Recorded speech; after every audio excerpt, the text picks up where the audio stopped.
श्रीपितृस्तोत्रम् जाबालिर्वाच गुरुन् वद महाभाग वेदव्यास जगद्गुरु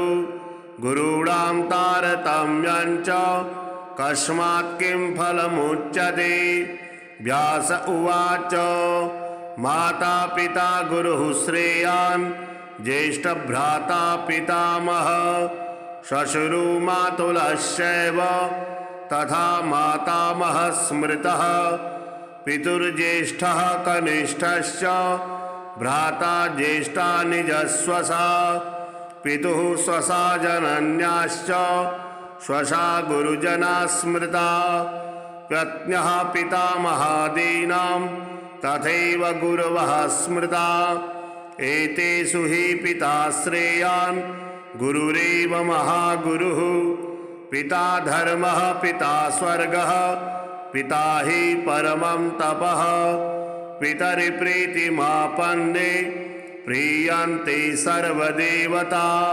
पिता यस्य क्वचिद्दृष्टो न तस्य कस्यचित् गतिः जपो दानं तपो होमः स्नानं तीर्थक्रियाविधिः वृथैव तस्य सर्वाणि कर्माण्यानानि कानिचित् करोति सर्वदेवेषां पितरं चानुतप्ययः अनुतापः पितुस्तीव्रं विषं दहति यं सुतां जपादिविफलं तत्र दग्धशुक्तुक्तबीजवत् पित्रार्थे पुण्यकर्माणि कुर्यात् सर्वाणि सत्सुतः तेनुननुमतोऽप्येवं कुर्वन्नेवावसीदति यन्नातु पितरं यस्तु कियत् पुण्यं चकारयेत् स तत्पुण्यफलं कोटि गुणमाप्नोति संशयम् शृणु वक्षे पितुः स्तोत्रं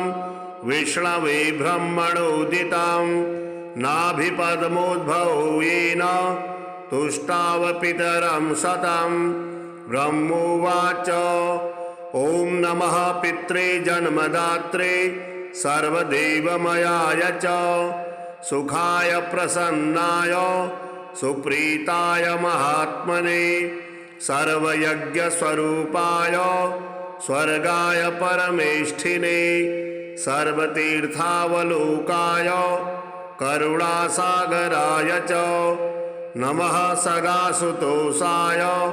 शिवरूपाय ते नमः सदापराधशमने सुखाय सुखदाय च दुर्लभं मानुषमिदं येन लब्धं मया वपुः संभावनीयं धर्मार्थे तस्मै पित्रे नमो नमः तीर्थस्नानतपोहोम जपादियस्य दर्शनं महागुरोस्य गुरवे तस्मै पित्रे नमो नमः यस्य प्रणामस्तवनात् कोटिशः पितृतर्पणम् अश्वमेधशतैस्तुल्यं तस्मै पित्रे नमो नमः इदं स्तोत्रं पितुः पुण्यं यः पठेत् प्रयतो नरः प्रत्यहं प्रातरुत्थाय पितृश्राद्धदिनेऽपि च स्वजन्मदिवसे साक्षात् पितुरग्रे स्थितोऽपि वा न तस्य दुर्लभं किञ्चित् सर्वज्ञातादिवाञ्छितां नानापकर्म कृत्वापि यः स्तौति पितरं सुतः सध्रुवं प्रविधायैव प्रायश्चित्तं सुखी भवेत् पितुः प्रीतिकरो नित्यं सर्वकर्माण्यथार्हति। श्रीस्वधास्तोत्रम् ब्रह्मोवाच स्वधोच्चारणमात्रेण तीर्थस्नायी भवेन्नरः मुच्यते सर्वपापेभ्यो वाचपेयं फलं लभेत् स्वधा स्वधा स्वधेत्येवं यदि वारत्रयं स्मरेत् श्राद्धस्य फलमवाप्नोति कालतर्पणयोस्तथा श्राद्धकाले स्वधा स्तोत्रं यः शृणोति समाहितः लभेत् श्राद्धशतानां च पुण्यमेव न संशयः। स्वधा स्वधा स्वधेत्येवं त्रिसन्ध्यं यः पठेन्नरः प्रियां विनीतां स लभेत् साधवीं पुत्रगुणान्वितां। पितॄणां प्राणतुल्या त्वं द्विजजीवनरूपिणी श्रद्धाधिष्ठात्री देवी च श्राद्धादीनां फलप्रदा। बहिर्मनमनसो गच्छ पितॄणां तुष्टिहेतवे सम्प्रीतये द्विजातीनां गृहीणां वृद्धिहेतवे। नित्यनित्यस्वरूपासि गुणरूपासि सुब्रते आविर्भावस्थिरो भावः सृष्टो च प्रलये तव। ॐ स्वस्ति च नमः स्वाहा स्वधा त्वं दक्षिणा निरूपिताश्चतुर्वेदे षड्प्रशस्ताश्च कर्मिणां। पुरासि त्वं स्वधा गोपी गोलोके राधिका सखी धृतोरसि स्वधात्मानं कृतं तेन स्वधा स्मृता।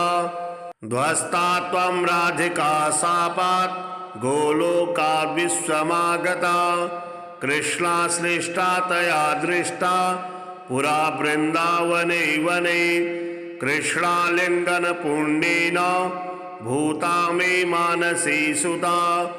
अतृप्तसुरते तेन चतुर्णां स्वामिनां प्रिया। स्वाहा सा सुन्दरी गोपी पुरासीद्राधिका सखी रतो स्वयं कृष्णमाह तेन स्वाहा प्रकीर्तिता। कृष्णेन सार्धं सुचिरं वसन्ते रासमण्डले प्रमत्ता सुरते श्लिष्टा दृष्टा सा राधया पुरा। तस्या शापेन साध्वस्ता गोलोकाद् विश्वमागता कृष्णालिङ्गनपुण्येन सम्भूद्वहनि कामिनी। पवित्ररूपा परमा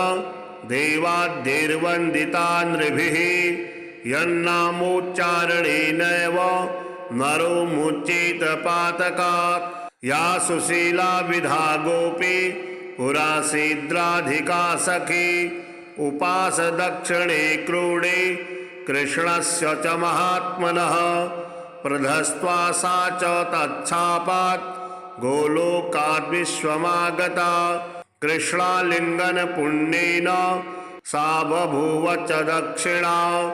सा प्रेयसी रतौ दक्षा प्रशस्ता सर्वकर्मसु उवास दक्षिणे भर्तुर्दक्षिणा तेन कीर्तिता। गोप्यो बभूवस्त्रिस्रो वै स्वधा स्वाहा च दक्षिणा कर्मिणां कर्मपूर्णार्थं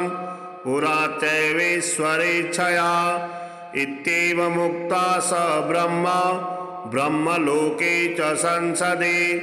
तस्थो च सहसा सद्यः स्वधा साविर्बभूवः। तदा पितृभ्यः प्रददौ मातामेव कमलाननां तां सम्प्राप्य ययुस्ते च पितरस्य प्रहर्षिता। स्वधा स्तोत्रमिदं पुण्यं यः शृणोति समाहितः शाश्नातः सर्वतीर्थेषु वेदपाठफल। श्रीपितृस्तोत्रम् जाबालिर्वाच गुरुन् वद महाभाग वेदव्यास जगद्गुरु गुरूणां तारतम्यं च कस्मात् किं फलमुच्यते। व्यास उवाच माता पिता गुरुः श्रेयान् ज्येष्ठभ्राता पितामहः श्वशुरो मातुलश्चैव तथा मातामहः स्मृतः। पितुर्ज्येष्ठः कनिष्ठश्च भ्राता ज्येष्ठा निजस्वसा पितुः स्वसा जनन्याश्च स्वसा गुरुजना स्मृता। पत्न्यः पितामहादीनां तथैव गुरवः स्मृता। एतेषु हि पिता श्रेयान् गुरुरेव महागुरुः। पिता धर्मः पिता स्वर्गः पिता हि परमं तपः। पितरि प्रीतिमापन्ने प्रीयन्ते सर्वदेवता। पिता यस्य क्वचिद्दृष्टो न तस्य कस्यचित् गतिः। जपोदानं तपो होमः स्नानं तीर्थक्रियाविधिः। वृथैव तस्य सर्वाणि कर्माण्यनानि कानिचित्।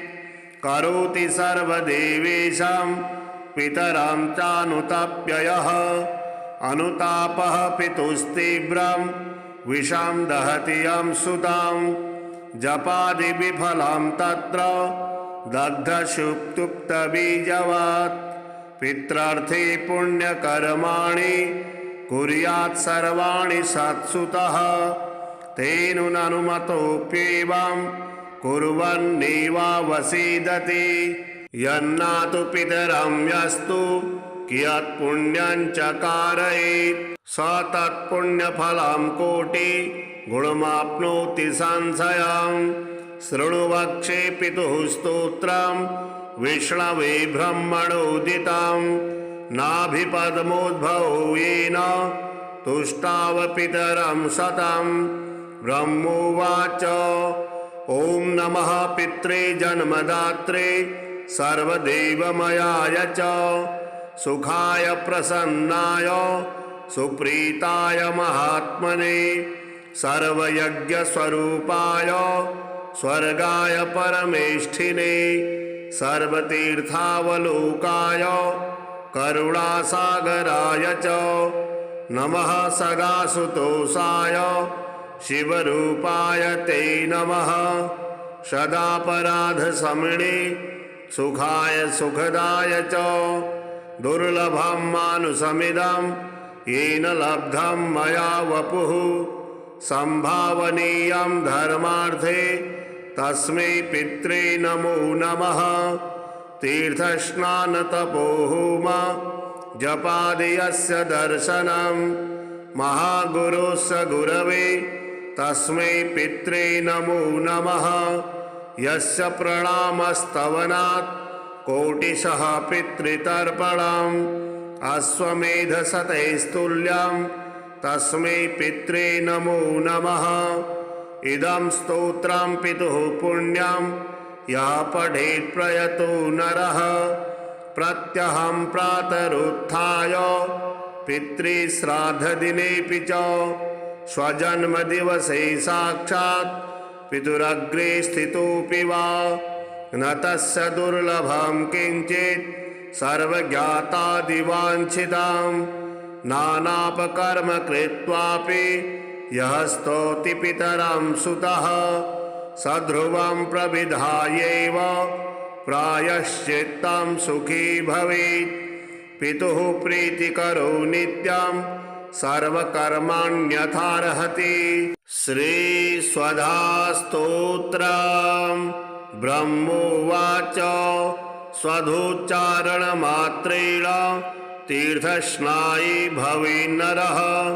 मुच्यते सर्वपापेभ्यो वाचपेयं फलं लभेत्। स्वधा स्वधा स्वधेत्येवं यदि वारत्रयं स्मरेत् श्राद्धस्य फलमवाप्नोति कालतर्पणयोस्तथा। श्राद्धकाले स्वधास्तोत्रं यः शृणोति समाहितः लभेत् श्राद्धशतानां च पुण्यमेव न संशयः। स्वधा स्वधा स्वधेत्येवं त्रिसन्ध्यं यः पठेन्नरः प्रियां विनीतां स लभेत् साधवीं पुत्रगुणान्वितां। पितॄणां प्राणतुल्या त्वं द्विजजीवनरूपिणी। श्रद्धाधिष्ठातृदेवी च श्राद्धादीनां फलप्रदा। बहिर्मनमनसो गच्छ पितॄणां तुष्टिहेतवे। सम्प्रीतये द्विजातीनां गृहीणां वृद्धिहेतवे। नित्यनित्यस्वरूपासि गुणरूपासि सुब्रते आविर्भावस्तिरो भावः सृष्टो च प्रलये तव ॐ स्वस्ति च नमः स्वाहा स्वधा त्वं दक्षिणा निरूपिताश्चतुर्वेदे षड्प्रशस्ताश्च कर्मिणां पुरासि त्वं स्वधा गोपी गोलोके राधिका सखी धृतोरसि स्वधात्मानं कृतं तेन स्वधा स्मृता ध्वस्ता त्वं राधिका शापात् गोलोकाद् विश्वमागता कृष्णा सृष्टा तया दृष्टा पुरा वृन्दावने वने कृष्णालिङ्गनपुण्येन भूता मे मानसी सुता अतृप्तसुरते तेन चतुर्णां स्वामिनां प्रिया स्वाहा सा सुन्दरी गोपी पुरासीद्राधिका सखी रतो स्वयं कृष्णमाह तेन स्वाहा प्रकीर्तिता कृष्णेन सार्धं सुचिरं वसन्ते रासमण्डले प्रमत्ता सुरते श्लिष्टा दृष्टा सा राधया पुरा तस्या शापेन साध्वस्ता गोलोकाद् विश्वमागता कृष्णालिङ्गनपुण्येन सम्भूद्वहनि कामिनी पवित्ररूपा परमा देवाद्यैर्वन्दिता नृभिः यन्नामोच्चारणेनैव नरो मुच्येत पातकात् या सुशीला विधा गोपी पुरासीद्राधिका सखी उपास दक्षिणे क्रोडे कृष्णस्य च महात्मनः प्रधस्त्वा सा च तच्छापात् गोलोकाद् विश्वमागता कृष्णालिङ्गनपुण्येन सा बभूव च दक्षिणा सा प्रेयसी रतौ दक्षा प्रशस्ता सर्वकर्मसु उवास दक्षिणे भर्तुर्दक्षिणा तेन कीर्तिता गोप्यो बभूवस्त्रिस्रो वै स्वधा स्वाहा च दक्षिणा कर्मिणां कर्मपूर्णार्थं पुरा चैवेश्वरेच्छया इत्येवमुक्ता स ब्रह्मा ब्रह्मलोके च संसदे तस्थौ च सहसा सद्यः स्वधा साविर्बभूवः तदा पितृभ्यः प्रददौ मातामेव कमलाननां तां सम्प्राप्य ययुस्ते च पितरस्य प्रहर्षिता स्वधा स्तोत्रमिदं पुण्यं यः शृणोति समाहितः शास्नातः सर्वतीर्थेषु वेदपाठफल श्रीपितृस्तोत्रम् जाबालिर्वाच गुरुन् वद महाभाग वेदव्यास जगद्गुरु गुरूणां तारतम्यं च कस्मात् किं फलमुच्यते व्यास उवाच माता पिता गुरुः श्रेयान् ज्येष्ठभ्राता पितामहः श्वशुरो मातुलश्चैव तथा मातामहः स्मृतः पितुर्ज्येष्ठः कनिष्ठश्च भ्राता ज्येष्ठा निजस्वसा पितुः स्वसा जनन्याश्च स्वसा गुरुजना स्मृता पत्न्यः पितामहादीनां तथैव गुरवः स्मृता एतेषु हि पिता श्रेयान् गुरुरेव महागुरुः पिता धर्मः पिता स्वर्गः पिता हि परमं तपः पितरिप्रीतिमापन्ने प्रीयन्ते सर्वदेवता पिता यस्य क्वचिद्दृष्टो न तस्य कस्यचित् गतिः जपोदानं तपोहोमः स्नानं तीर्थक्रियाविधिः वृथैव तस्य सर्वाणि कर्माण्यानानि कानिचित् करोति सर्वदेवेषां पितरं चानुतप्ययः अनुतापः पितुस्तीव्रं विषं दहति यं सुतां जपादिविफलं तत्र दग्धशुक्तुप्तबीजवत् पित्रार्थे पुण्यकर्माणि कुर्यात् सर्वाणि सत्सुतः तेनुननुमतोऽप्येवं कुर्वन्नेवावसीदति यन्नातु पितरं यस्तु कियत्पुण्यं चकारयेत् स तत्पुण्यफलं कोटि गुणमाप्नोति संशयम् शृणु वक्षे पितुः स्तोत्रं विष्णवे ब्रह्मणोदितं नाभिपद्मोद्भवो येन तुष्टाव पितरं शतं ब्रह्मोवाच ॐ नमः पित्रे जन्मदात्रे सर्वदेवमयाय च सुखाय प्रसन्नाय सुप्रीताय महात्मने सर्वयज्ञस्वरूपाय स्वर्गाय परमेष्ठिने सर्वतीर्थावलोकाय करुणासागराय च नमः सदासुतोषाय शिवरूपाय ते नमः सदापराधशमने सुखाय सुखदाय च दुर्लभं मानुषमिदं येन लब्धं मया वपुः संभावनीयं धर्मार्थे तस्मै पित्रे नमो नमः तीर्थस्नानतपोहोम जपादियस्य दर्शनं महागुरोस्य गुरवे तस्मै पित्रे नमो नमः यस्य प्रणामस्तवनात् कोटिशः पितृतर्पणम् अश्वमेधशतैस्तुल्यं तस्मै पित्रे नमो नमः इदं स्तोत्रं पितुः पुण्यं यः पठेत् प्रयतो नरः प्रत्यहं प्रातरुत्थाय पितृश्राद्धदिनेऽपि च स्वजन्मदिवसे साक्षात् पितुरग्रे स्थितोऽपि वा न तस्य दुर्लभं किञ्चित् सर्वज्ञातादिवाञ्छितां नानापकर्म कृत्वापि यः स्तौति पितरं सुतः सध्रुवं प्रविधायैव प्रायश्चित्तं सुखी भवेत् पितुः प्रीतिकरो नित्यं सर्वकर्माण्यथार्हति श्रीस्वधास्तोत्रम् ब्रह्मोवाच स्वधोच्चारणमात्रेण तीर्थस्नायी भवेन्नरः मुच्यते सर्वपापेभ्यो वाचपेयं फलं लभेत् स्वधा स्वधा स्वधेत्येवं यदि वारत्रयं स्मरेत् श्राद्धस्य फलमवाप्नोति कालतर्पणयोस्तथा श्राद्धकाले स्वधास्तोत्रं यः शृणोति समाहितः लभेत् श्राद्धशतानां च पुण्यमेव न संशयः स्वधा स्वधा स्वधेत्येवं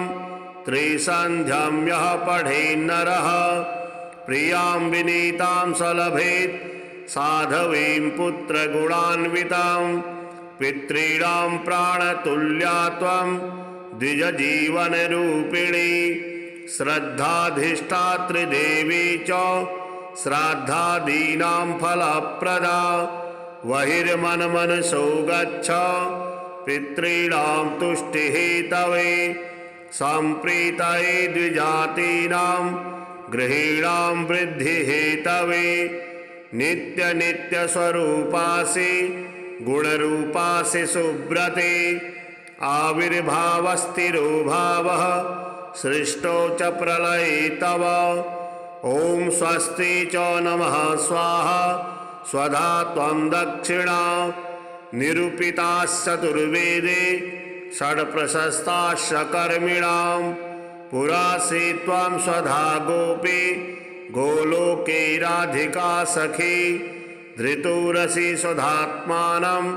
कृतं तेन स्वधा स्मृता ध्वस्ता त्वं राधिका शापात् गोलोका विश्वमागता कृष्णा श्लिष्टा तया दृष्टा पुरा वृन्दावने वने कृष्णालिङ्गनपुण्येन भूता मे मानसी सुता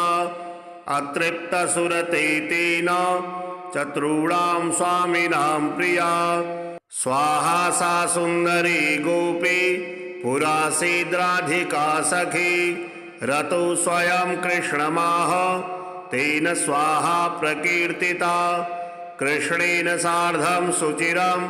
वसन्ते रासमण्डले प्रमत्ता सुरते श्लिष्टा दृष्टा साराधया पुरा तस्या शापेन साध्वस्ता गोलोकाद्विश्वमागता कृष्णालिङ्गन पुण्येन सम्भूद्वहनि कामिनी पवित्ररूपा परमा देवाद्यैर्वन्दिता नृभिः यन्नामोच्चारणेनैव नरो मुच्येत पातकात् या सुशीला विधा गोपी पुरासीद्राधिका सखी उपास दक्षिणे क्रोडे कृष्णस्य च महात्मनः प्रधस्त्वा सा च तच्छापात् गोलोकाद्विश्वमागता कृष्णालिङ्गन पुण्येन सा बभूव च दक्षिणा सा प्रेयसी रतौ दक्षा प्रशस्ता सर्वकर्मसु उवास दक्षिणे भर्तुर्दक्षिणा तेन कीर्तिता गोप्यो बभूवस्त्रिस्रो वै स्वधा स्वाहा च दक्षिणा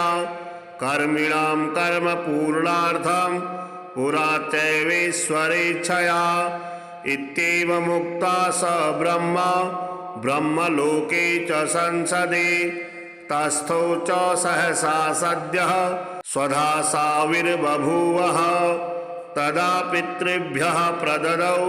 मातामेव कमलाननां तां सम्प्राप्य ययुस्ते च पितरस्य प्रहर्षिता स्वधा स्तोत्रमिदं पुण्यं यः शृणोति समाहितः शास्नातः सर्वतीर्थेषु वेदपाठफल श्रीपितृस्तोत्रम् जाबालिर्वाच गुरुन् वद महाभाग वेदव्यास जगद्गुरु गुरूणां तारतम्यं च कस्मात् किं फलमुच्यते व्यास उवाच माता पिता गुरुः श्रेयान् ज्येष्ठभ्राता पितामहः श्वशुरो मातुलश्चैव तथा मातामहः स्मृतः पितुर्ज्येष्ठः कनिष्ठश्च भ्राता ज्येष्ठा निजस्वसा पितुः स्वसा जनन्याश्च स्वसा गुरुजना स्मृता पत्न्यः पितामहादीनां तथैव गुरवः स्मृता एतेषु हि पिता श्रेयान् गुरुरेव महागुरुः पिता धर्मः पिता स्वर्गः पिता हि परमं तपः पितरिप्रीतिमापन्ने प्रीयन्ते सर्वदेवता पिता यस्य क्वचिद्दृष्टो न तस्य कस्यचित् गतिः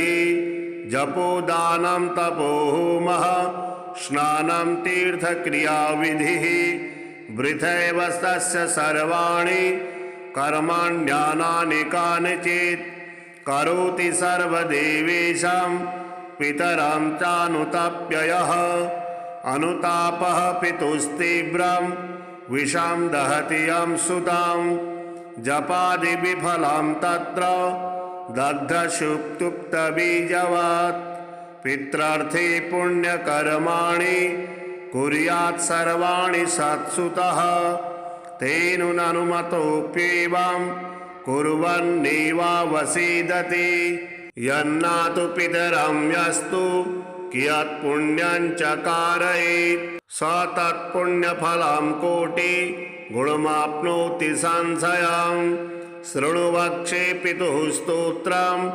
विष्णवे ब्रह्मणोदितं नाभिपद्मोद्भवो येन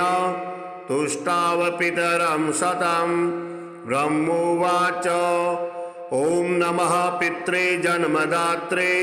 सर्वदेवमयाय च सुखाय प्रसन्नाय सुप्रीताय महात्मने सर्वयज्ञस्वरूपाय स्वर्गाय परमेष्ठिने सर्वतीर्थावलोकाय करुणासागराय च नमः सदासुतोषाय शिवरूपाय ते नमः सदापराधशमने सुखाय सुखदाय च दुर्लभं मानुषमिदं येन लब्धं मया वपुः संभावनीयं धर्मार्थे तस्मै पित्रे नमो नमः तीर्थस्नानतपोहोम जपादियस्य दर्शनं महागुरोस्य गुरवे तस्मै पित्रे नमो नमः यस्य प्रणामस्तवनात् कोटिशः पितृतर्पणम् अश्वमेधशतैस्तुल्यं तस्मै पित्रे नमो नमः इदं स्तोत्रं पितुः पुण्यं यः पठेत् प्रयतो नरः प्रत्यहं प्रातरुत्थाय पितृश्राद्धदिनेऽपि च स्वजन्मदिवसे साक्षात् पितुरग्रे स्थितोऽपि वा न तस्य दुर्लभं किञ्चित् सर्वज्ञातादिवाञ्छितां नानापकर्म कृत्वापि यः स्तौति पितरं सुतः सध्रुवं प्रविधायैव प्रायश्चित्तं सुखी भवेत् पितुः प्रीतिकरो नित्यं सर्वकर्माण्यथार्हति श्रीस्वधास्तोत्रम् ब्रह्मोवाच स्वधोच्चारणमात्रेण तीर्थस्नायी भवेन्नरः मुच्यते सर्वपापेभ्यो वाचपेयं फलं लभेत् स्वधा स्वधा स्वधेत्येवं यदि वारत्रयं स्मरेत् श्राद्धस्य फलमवाप्नोति कालतर्पणयोस्तथा श्राद्धकाले स्वधास्तोत्रं यः शृणोति समाहितः लभेत् श्राद्धशतानां च पुण्यमेव न संशयः स्वधा स्वधा स्वधेत्येवं त्रिसन्ध्यं यः पठेन्नरः प्रियां विनीतां स लभेत् साधवीं पुत्रगुणान्वितां पितॄणां प्राणतुल्या त्वं द्विजजीवनरूपिणी श्रद्धाधिष्ठातृदेवी च श्राद्धादीनां फलप्रदा बहिर्मनमनसो गच्छ पितॄणां तुष्टिहेतवे सम्प्रीतये द्विजातीनां गृहीणां वृद्धिहेतवे नित्यनित्यस्वरूपासि गुणरूपासि सुब्रते आविर्भावस्थिरो भावः सृष्टो च प्रलये तव ॐ स्वस्ति च नमः स्वाहा स्वधा त्वं दक्षिणा निरूपिताश्चतुर्वेदे षड्प्रशस्ताश्च कर्मिणां पुरासि त्वं स्वधा गोपी गोलोके राधिका सखी धृतोरसि स्वधात्मानं कृतं तेन स्वधा स्मृता ध्वस्ता त्वं राधिका शापात्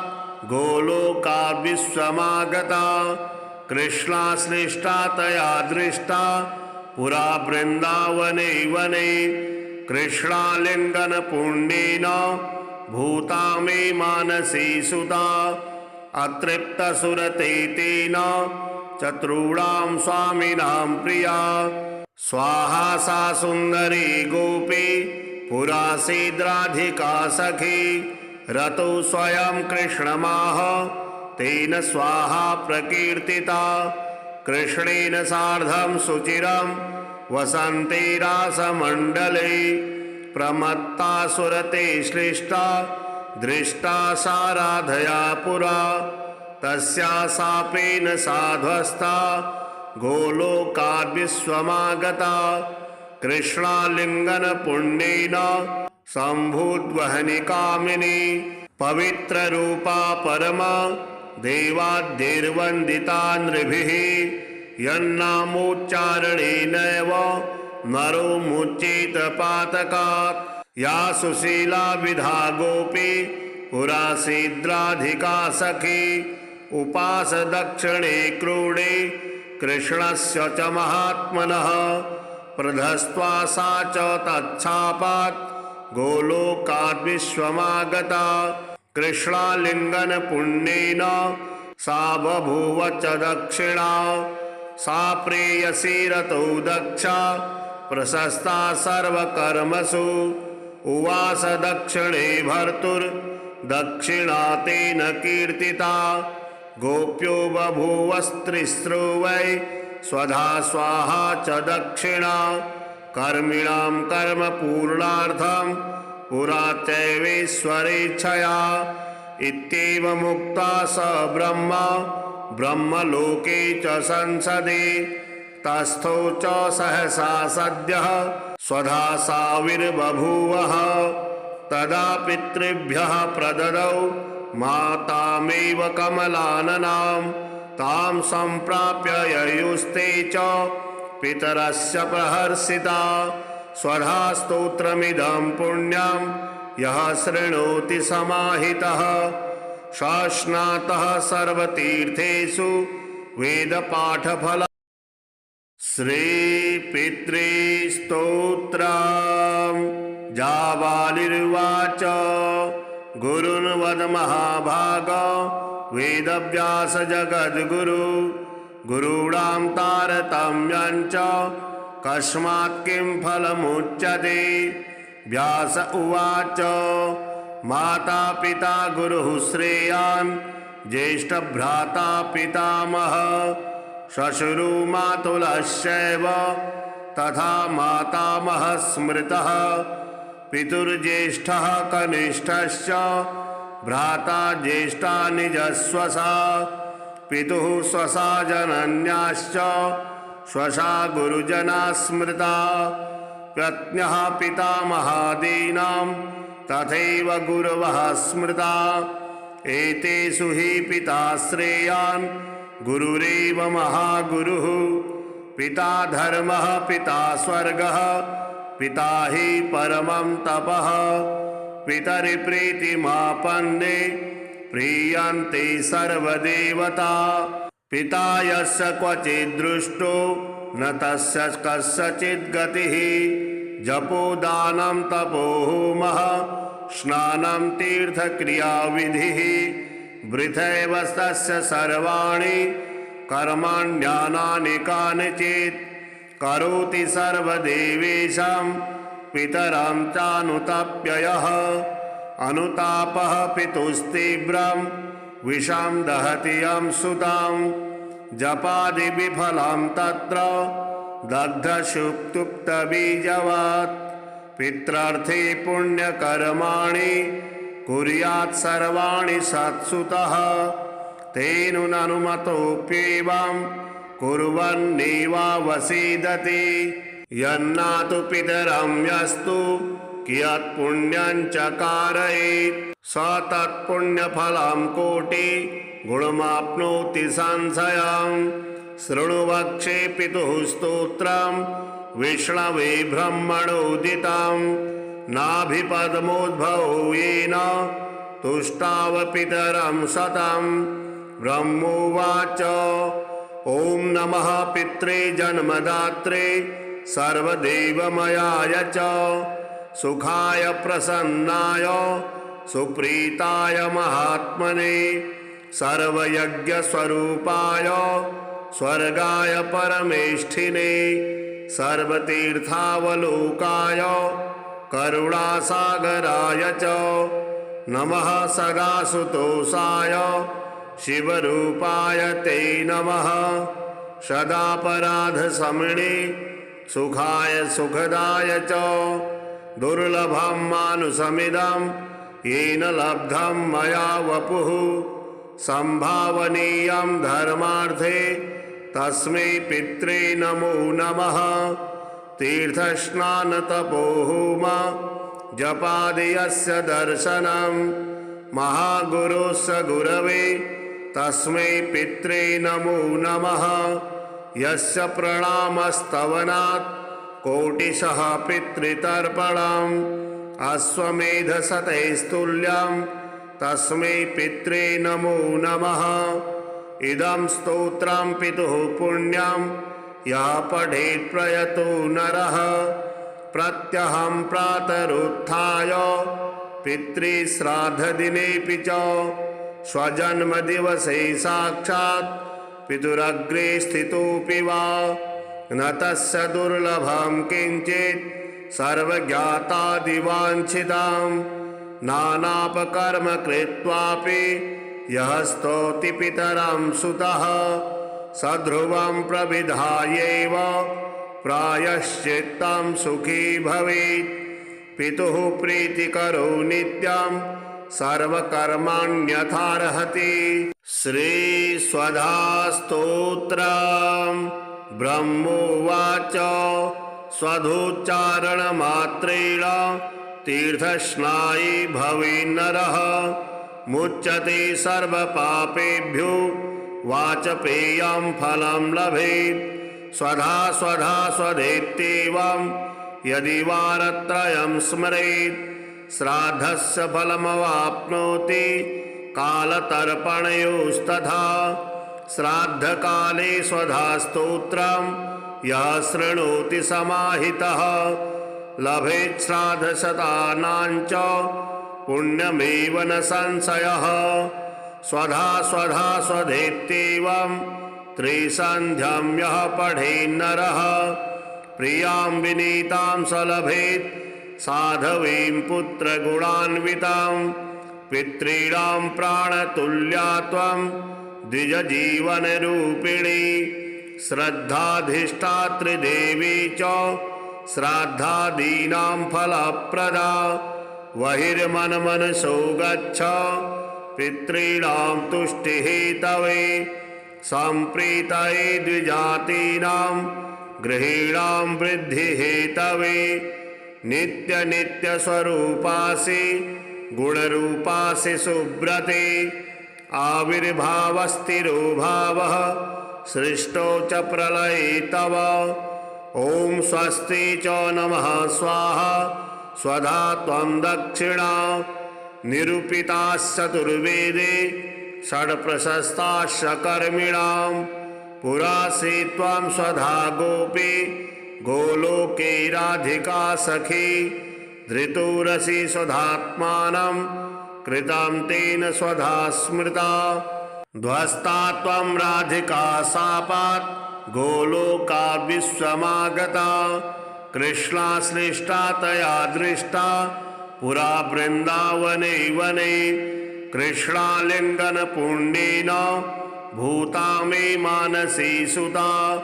अतृप्तसुरते तेन चतुर्णां स्वामिनां प्रिया। स्वाहा सा सुन्दरी गोपी पुरासीद्राधिका सखी रतो स्वयं कृष्णमाह तेन स्वाहा प्रकीर्तिता। कृष्णेन सार्धं सुचिरं वसन्ते रासमण्डले प्रमत्ता सुरते श्लिष्टा दृष्टा सा राधया पुरा। तस्या शापेन साध्वस्ता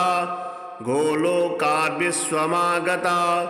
कृष्णालिङ्गनपुण्येन सम्भूद्वहनि कामिनी। पवित्ररूपा परमा देवाद्यैर्वन्दिता नृभिः यन्नामोच्चारणेनैव नरो मुच्येत पातकात्। या सुशीला विधा गोपी पुरासीद्राधिका सखी उपास दक्षिणे क्रोडे कृष्णस्य च महात्मनः। प्रधस्त्वा सा च तच्छापात् गोलोकाद् विश्वमागता कृष्णालिङ्गनपुण्येन सा बभूव च दक्षिणा। सा प्रेयसी रतो दक्षा प्रशस्ता सर्वकर्मसु उवास दक्षिणे भर्तुर्दक्षिणा तेन कीर्तिता। गोप्यो बभूवस्त्रिस्रो वै स्वधा स्वाहा च दक्षिणा कर्मिणां कर्म पूर्णार्थं पुरा चैवेश्वरेच्छया। इत्येवमुक्ता स ब्रह्मा ब्रह्मलोके च संसदे तस्थौ च सहसा सद्यः स्वधासाविर्बभूवः तदा पितृभ्यः प्रददौ मातामेव कमलाननां तां सम्प्राप्य ययुस्ते च पितरस्य प्रहर्षिता स्वधा स्तोत्रमिदं पुण्यं यः शृणोति समाहितः शास्नातः सर्वतीर्थेषु वेदपाठफल श्रीपितृस्तोत्रम् जाबालिर्वाच गुरुन् वद महाभाग वेदव्यास जगद्गुरु गुरूणां तारतम्यं च कस्मात् किं फलमुच्यते व्यास उवाच माता पिता गुरुः श्रेयान् ज्येष्ठभ्राता पितामहः श्वशुरो मातुलश्चैव तथा मातामहः स्मृतः पितुर्ज्येष्ठः कनिष्ठश्च भ्राता ज्येष्ठा निजस्वसा पितुः स्वसा जनन्याश्च स्वसा गुरुजना स्मृता पत्न्यः पितामहादीनां तथैव गुरवः स्मृता एतेषु हि पिता श्रेयान् गुरुरेव महागुरुः पिता धर्मः पिता स्वर्गः पिता हि परमं तपः पितरिप्रीतिमापन्ने प्रीयन्ते सर्वदेवता पिता यस्य क्वचिद्दृष्टो न तस्य कस्यचित् गतिः जपोदानं तपोहोमः स्नानं तीर्थक्रियाविधिः वृथैव तस्य सर्वाणि कर्माण्यानानि कानिचित् करोति सर्वदेवेषां पितरं चानुतप्ययः अनुतापः पितुस्तीव्रं विषं दहति यं सुतां जपादिविफलं तत्र दग्धशुक्तुप्तबीजवत् पित्रार्थे पुण्यकर्माणि कुर्यात् सर्वाणि सत्सुतः तेनुननुमतोऽप्येवं कुर्वन्नेवावसीदति यन्नातु पितरं यस्तु कियत् पुण्यं चकारयेत् स तत्पुण्यफलं कोटि गुणमाप्नोति संशयम् शृणु वक्षे पितुः स्तोत्रं विष्णवे ब्रह्मणोदितं नाभिपद्मोद्भवो येन तुष्टाव पितरं शतं ब्रह्मोवाच ॐ नमः पित्रे जन्मदात्रे सर्वदेवमयाय च सुखाय प्रसन्नाय सुप्रीताय महात्मने सर्वयज्ञस्वरूपाय स्वर्गाय परमेष्ठिने सर्वतीर्थावलोकाय करुणासागराय च नमः सदासुतोषाय शिवरूपाय ते नमः सदापराधशमने सुखाय सुखदाय च दुर्लभं मानुषमिदं येन लब्धं मया वपुः संभावनीयं धर्मार्थे तस्मै पित्रे नमो नमः तीर्थस्नानतपोहोम जपादियस्य दर्शनं महागुरोस्य गुरवे तस्मै पित्रे नमो नमः यस्य प्रणामस्तवनात् कोटिशः पितृतर्पणम् अश्वमेधशतैस्तुल्यं तस्मै पित्रे नमो नमः इदं स्तोत्रं पितुः पुण्यं यः पठेत् प्रयतो नरः प्रत्यहं प्रातरुत्थाय पितृश्राद्धदिनेऽपि च स्वजन्मदिवसे साक्षात् पितुरग्रे स्थितोऽपि वा न तस्य दुर्लभं किञ्चित् सर्वज्ञातादिवाञ्छितां नानापकर्म कृत्वापि यः स्तौति पितरं सुतः सध्रुवं प्रविधायैव प्रायश्चित्तं सुखी भवेत् पितुः प्रीतिकरो नित्यं सर्वकर्माण्यथार्हति। श्रीस्वधा स्तोत्रम् ब्रह्मोवाच स्वधोच्चारणमात्रेण तीर्थस्नायी भवेन्नरः मुच्यते सर्वपापेभ्यो वाचपेयं फलं लभेत् स्वधा स्वधा स्वधेत्येवं यदि वारत्रयं स्मरेत् श्राद्धस्य फलमवाप्नोति कालतर्पणयोस्तथा श्राद्धकाले स्वधास्तोत्रं यः शृणोति समाहितः लभेत् श्राद्धशतानाञ्च पुण्यमेव न संशयः स्वधा स्वधा स्वधेत्येवं त्रिसन्ध्यं यः पठेन्नरः प्रियां विनीतां स लभेत् साधवीं पुत्रगुणान्वितां पितॄणां प्राणतुल्या त्वं द्विजजीवनरूपिणी श्रद्धाधिष्ठातृदेवी च श्राद्धादीनां फलप्रदा बहिर्मनमनसो गच्छ पितॄणां तुष्टिहेतवे सम्प्रीतये द्विजातीनां गृहीणां वृद्धिहेतवे नित्यनित्यस्वरूपासि गुणरूपासि सुब्रते आविर्भावस्थिरो भावः सृष्टो च प्रलये तव ॐ स्वस्ति च नमः स्वाहा स्वधा त्वं दक्षिणा निरूपिताश्चतुर्वेदे षड्प्रशस्ताश्च कर्मिणां पुरासि त्वं स्वधा गोपी गोलोके राधिका सखी धृतोरसि स्वधात्मानं कृतं तेन स्वधा स्मृता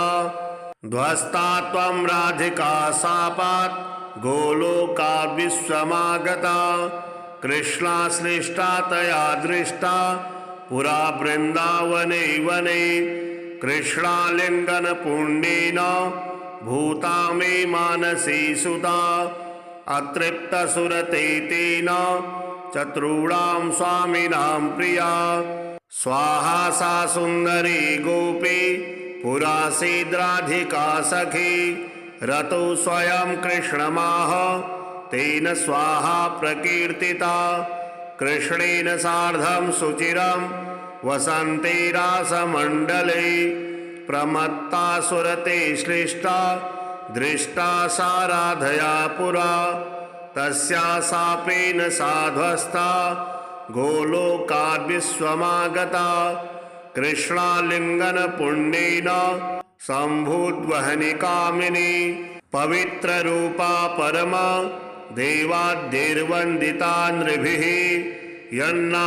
यन्नामोच्चारणेनैव नरो मुच्येत पातकात् या सुशीला विधा गोपी पुरासीद्राधिका सखी उपास दक्षिणे क्रोडे कृष्णस्य च महात्मनः प्रधस्त्वा सा च तच्छापात् गोलोकाद् विश्वमागता कृष्णालिङ्गनपुण्येन सा बभूव च दक्षिणा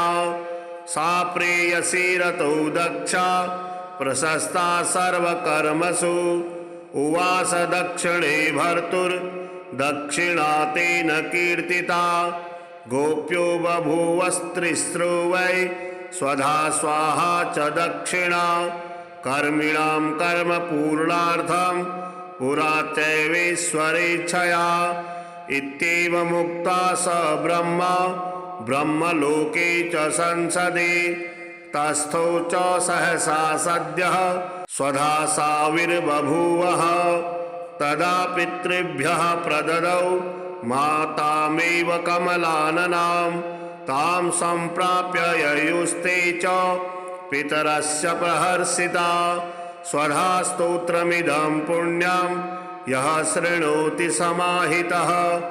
शास्नातः सर्वतीर्थेषु वेदपाठफल श्रीपितृस्तोत्रम् जाबालिर्वाच गुरुन् वद महाभाग वेदव्यास जगद्गुरु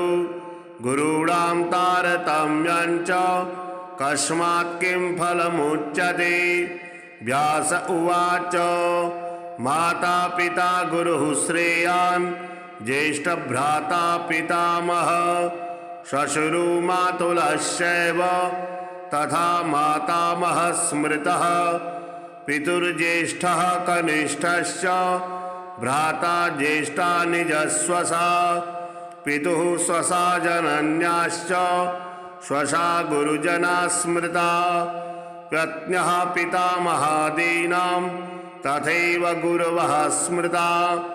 एतेषु हि पिता श्रेयान् गुरुरेव महागुरुः पिता धर्मः पिता स्वर्गः पिता हि परमं तपः पितरि प्रीतिमापन्ने प्रीयन्ते सर्वदेवता पिता यस्य क्वचित् दृष्टो न तस्य कस्यचित् गतिः जपो दानं तपो होमः स्नानं तीर्थक्रियाविधिः वृथैव तस्य सर्वाणि कर्माण्यानानि कानिचित् करोति सर्वदेवेषां पितरं चानुतप्ययः अनुतापः पितुस्तीव्रं विषं दहति यं सुतां जपादिविफलं तत्र दग्धशुक्तुप्तबीजवत् पित्रार्थे पुण्यकर्माणि कुर्यात् सर्वाणि सत्सुतः तेन ननुमतोऽप्येवं कुर्वन्नेवावसीदति यन्नातु पितरं यस्तु कियत् पुण्यं चकारयेत् स तत्पुण्यफलं कोटि गुणमाप्नोति संशयं शृणु वक्षे पितुः स्तोत्रं विष्णवे ब्रह्मणोदितं नाभिपद्मोद्भवो येन तुष्टाव पितरं शतं ब्रह्मोवाच ॐ नमः पित्रे जन्मदात्रे सर्वदेवमयाय च सुखाय प्रसन्नाय सुप्रीताय महात्मने सर्वयज्ञस्वरूपाय स्वर्गाय परमेष्ठिने सर्वतीर्थावलोकाय करुणासागराय च नमः सदासुतोषाय शिवरूपाय ते नमः सदापराधशमने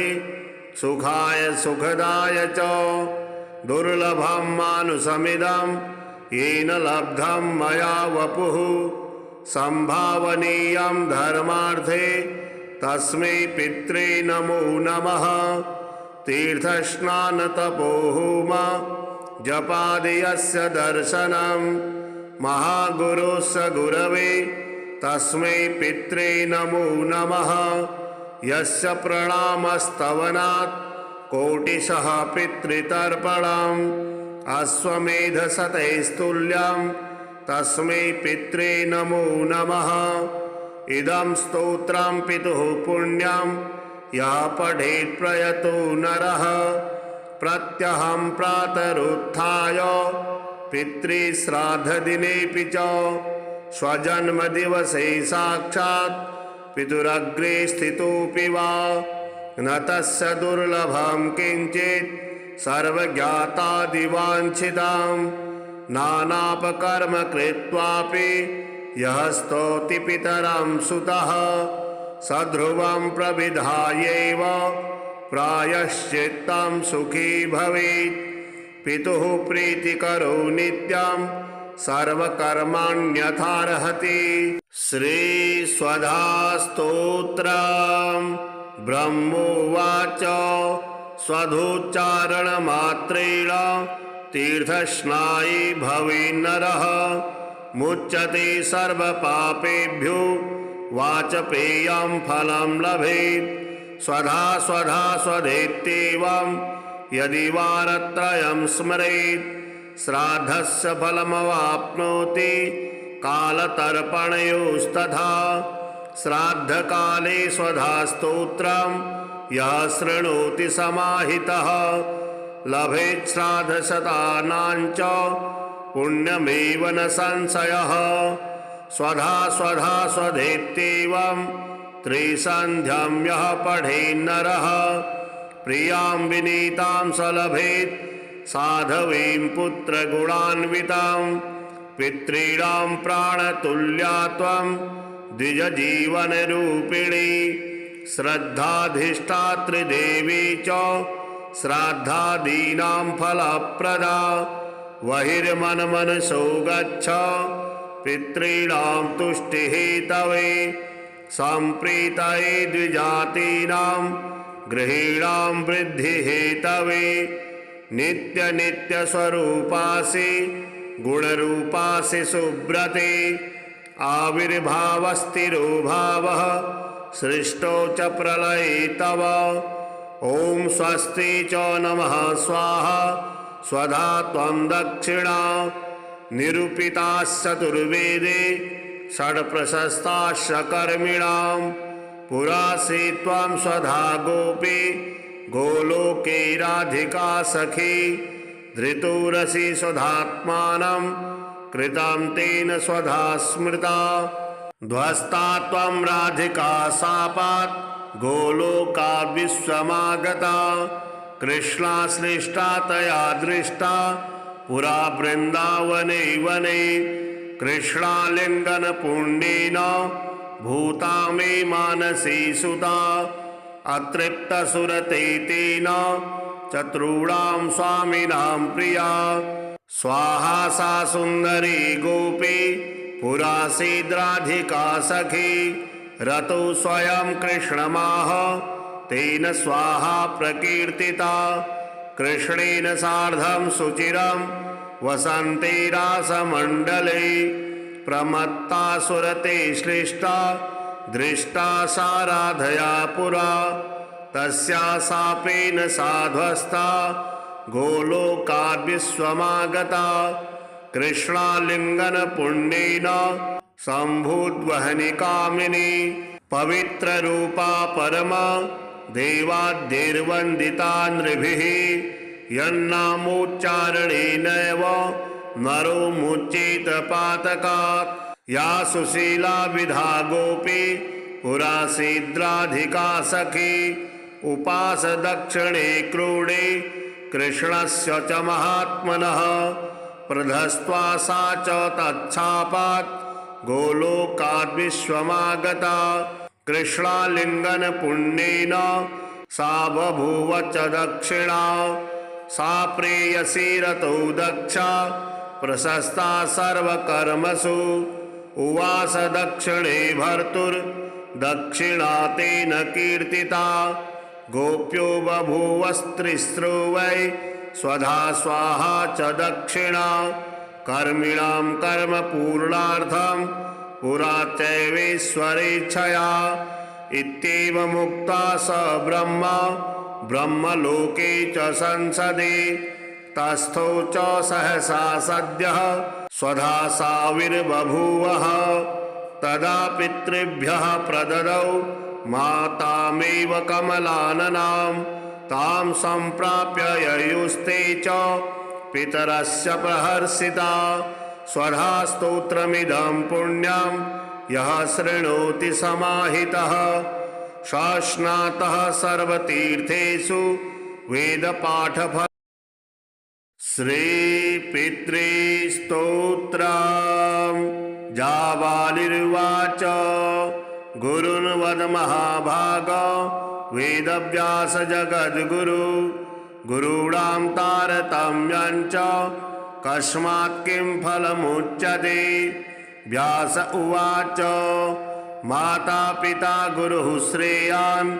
ज्येष्ठभ्राता पितामह श्वशुरो मातुलश्चैव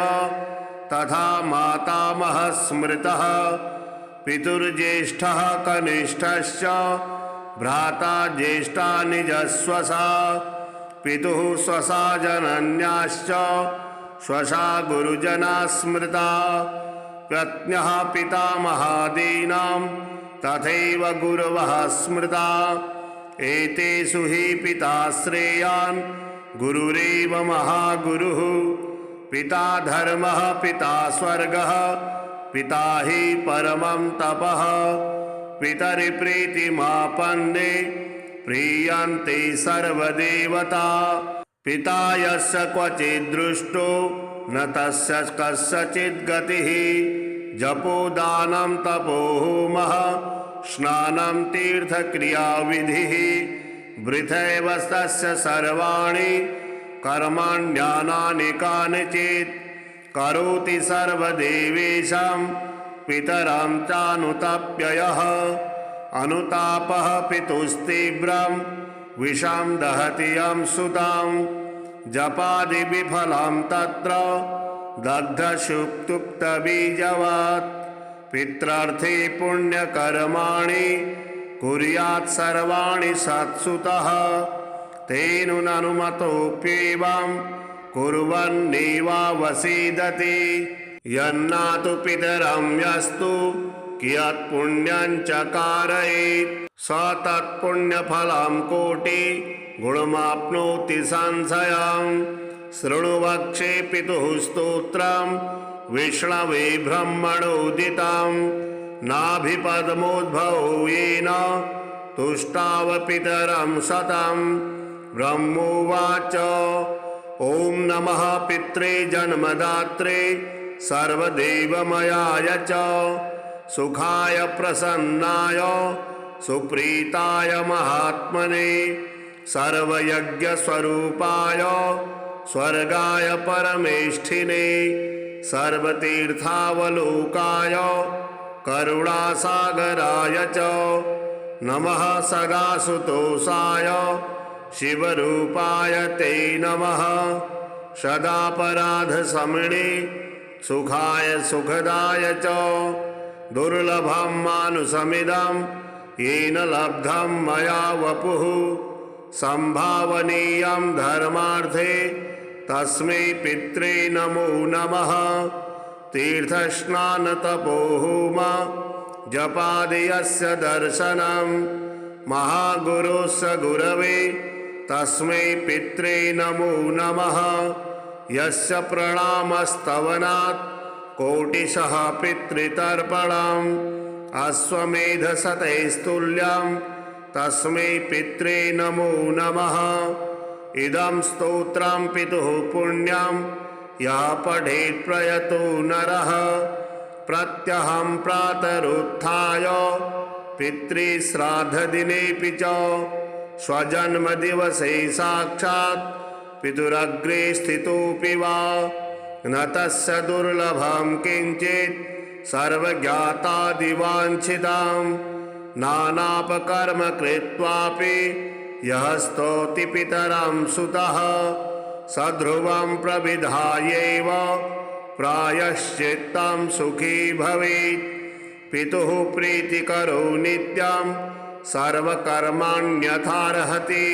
श्रीस्वधास्तोत्रम् ब्रह्मोवाच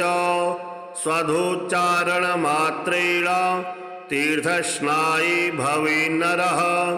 मुच्यते सर्वपापेभ्यो वाचपेयं फलं लभेत् स्वधा स्वधा स्वधेत्येवं यदि वारत्रयं स्मरेत् श्राद्धस्य फलमवाप्नोति कालतर्पणयोस्तथा श्राद्धकाले स्वधास्तोत्रं यः शृणोति समाहितः लभेत् श्राद्धशतानां च पुण्यमेव न संशयः स्वधा स्वधा स्वधेत्येवं त्रिसन्ध्यं यः पठेन्नरः प्रियां विनीतां स लभेत् साधवीं पुत्रगुणान्वितां पितॄणां प्राणतुल्या त्वं द्विजजीवनरूपिणी श्रद्धाधिष्ठातृदेवी च श्राद्धादीनां फलप्रदा बहिर्मनमनसो गच्छ पितॄणां तुष्टिहेतवे सम्प्रीतये द्विजातीनां गृहीणां वृद्धिहेतवे नित्यनित्यस्वरूपासि गुणरूपासि सुब्रते आविर्भावस्थिरो भावः सृष्टो च प्रलये तव ॐ स्वस्ति च नमः स्वाहा स्वधा त्वं दक्षिणा निरूपिताश्चतुर्वेदे षड्प्रशस्ताश्च कर्मिणां पुरासि त्वं स्वधा गोपी गोलोके राधिका सखी धृतुरसि स्वधात्मानं कृतं तेन स्वधा स्मृता ध्वस्ता त्वं राधिका शापात् गोलोकाद् विश्वमागता कृष्णाश्लिष्टा तया दृष्टा पुरा वृन्दावने वने कृष्णालिङ्गन पुण्येन भूता मे मानसी सुता अतृप्तसुरते तेन चतुर्णां स्वामिनां प्रिया स्वाहा सा सुन्दरी गोपी पुरासीद्राधिका सखी रतो स्वयं कृष्णमाह तेन स्वाहा प्रकीर्तिता कृष्णेन सार्धं सुचिरं वसन्ते रासमण्डले प्रमत्ता सुरते श्लिष्टा दृष्टा सा राधया पुरा तस्या शापेन साध्वस्ता गोलोकाद् विश्वमागता कृष्णालिङ्गन पुण्येन सम्भूद्वहनि कामिनी पवित्ररूपा परमा देवाद्यैर्वन्दिता नृभिः यन्नामोच्चारणेनैव नरो मुच्येत पातकात् या सुशीला विधा गोपी पुरासीद्राधिका सखी उपास दक्षिणे क्रोडे कृष्णस्य च महात्मनः प्रधस्त्वा सा च तच्छापात् गोलोकाद् विश्वमागता कृष्णालिङ्गन पुण्येन सा बभूव च दक्षिणा सा प्रेयसी रतौ दक्षा प्रशस्ता सर्वकर्मसु उवास दक्षिणे भर्तुर्दक्षिणा तेन कीर्तिता गोप्यो बभूवस्त्रिस्रो वै